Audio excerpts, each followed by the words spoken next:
جن لوگوں نے اللہ کے سوا اوروں کو کارساز بنا رکھا ہے ان کی مثال مکڑی کی سی ہے کہ وہ بھی ایک طرح کا گھر بناتی ہے، اور کچھ شک نہیں کہ تمام گھروں سے کمزور مکڑی کا گھر ہے۔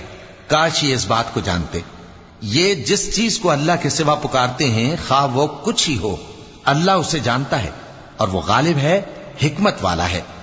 اور یہ مثالیں ہم لوگوں کے سمجھانے کے لیے بیان کرتے ہیں، اور اسے تو اہل دانش ہی سمجھتے ہیں۔ اللہ نے آسمانوں اور زمین کو حکمت کے ساتھ پیدا کیا ہے، کچھ شک نہیں کہ ایمان والوں کے لیے اس میں نشانی ہے۔